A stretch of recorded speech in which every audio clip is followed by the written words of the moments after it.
jangan pernah punya masalah sama orang lain. Betul. Kalau ada haknya orang lain teman-teman, lebih baik kita malu di dunia, minta maaf dan kita kembalikan daripada urusannya di akhirat. Nah, jangan sampai kita meninggal sementara masih ada hak orang lain. Sekecil apapun hak orang itu, walaupun cuma 10 ribu rupiah, 5 ribu rupiah, 1.000 rupiah saja misalnya, atau kita pernah injak sendalnya dan dia tidak suka, atau apalah hal-hal kecil, kita pernah pakai pulpennya tanpa izin. Ini kita bicara hal kecil, apalagi hal-hal yang besar gitu kan. Maka itu sudah cukup untuk dia panen pahala kita hari kiamat. Dan kita tidak pernah tahu, mungkin saja dengan satu pulpen yang pernah kita ambil dari teman, mengambil seluruh pahala solat kita. Allahu a'lam. Tapi yang jelas Nabi menggambarkan orang-orang yang melakukan atau punya masalah dengan manusia di dunia pasti akan muflis pada hari kiamat. Muflisnya bangkrut total, habis semua pahalanya. Para salafus soleh sangat khawatir kalau punya masalah dengan orang di hari kiamat, karena itu berbahaya sekali. Kita nggak bisa lagi memperbaiki amal. Kata Ali bin Abi Thalib, hati-hatilah, di dunia kalian bisa beramal belum ada hisab, tapi di akhirat kalian tidak bisa beramal dan ada hisab. Nggak bisa kita perbaikin. Kalau misalnya pahala sholat kita sudah diambil oleh orang, kita nggak bisa kembali sholat lagi buat yang baru. Betul. Nggak bisa. Berarti sudah hilang itu selamanya. Maka harus hati-hati teman-teman. Jangan pernah lahirkan musuh. Berakhlak mulialah. Jangan balas kebodohan dengan kebodohan. Jangan orang gibah, kita gibah. Orang fitnah, kita ikut fitnah. Dia dihukum, kita dihukum. Harus jadi orang yang cerdas. Betul.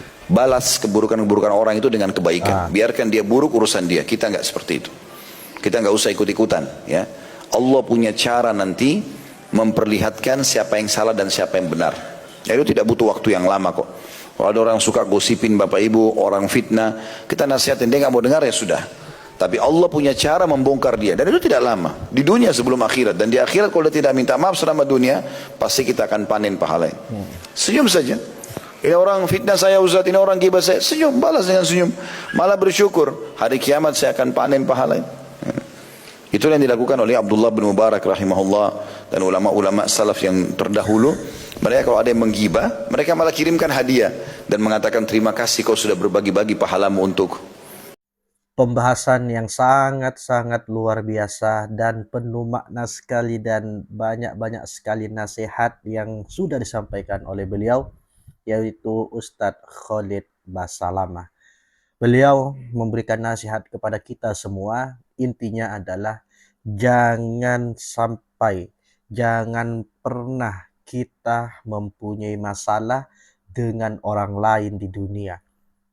Jangan sampai punya masalah dengan orang lain di dunia. Ini nasihat yang sangat singkat, nasihat yang sangat pendek sekali, tetapi maknanya sangat luas. Kalau kita mempunyai masalah dengan orang lain, kalau kita mempunyai salah kepada orang lain, kemudian orang lain tersebut tidak suka dan marah terhadap apa yang kita lakukan, kemudian kita sebelum meninggal dunia tidak meminta maaf langsung kepada orang tersebut, maka kelak di akhirat akan mendapatkan atau akan pahala kita akan diminta oleh orang lain, yang mana orang lain tersebut yang tidak suka kepada kita.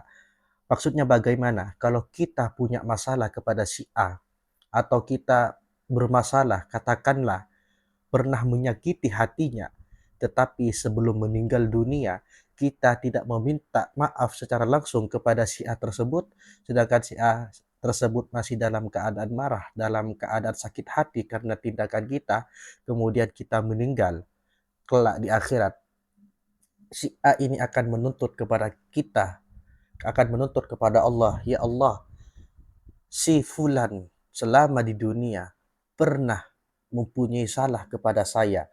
Si fulan selama ketika di dunia pernah melakukan kesalahan kepada saya, yaitu saya pernah diomongin, saya pernah difitnah, saya pernah dicaci maki sehingga saya sakit hati. Maka apa yang terjadi? Pahalanya si fulan akan dikirimkan kepada si A tersebut. Intinya, kalau kita meninggal dunia dalam keadaan mempunyai banyak salah kepada orang lain, maka kita termasuk orang yang bangkrut. Apa maksudnya bangkrut tersebut? Pahala kita akan diberikan secara cuma-cuma.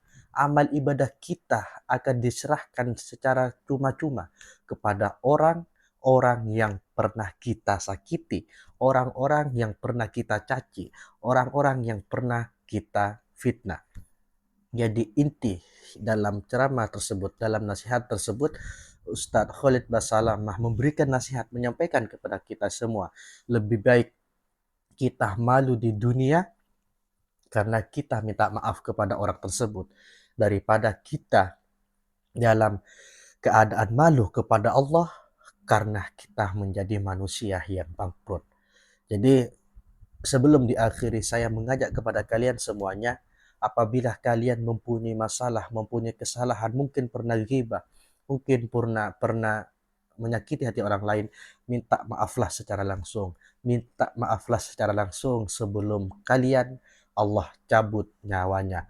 Jadi kalau ada orang yang mencaci kita, maka kita tidak boleh mencacinya.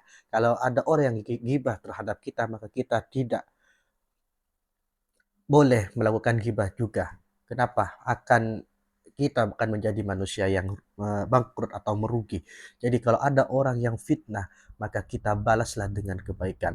Kalau ada orang yang mencaci kita, maka balaslah dengan kebaikan. Kenapa?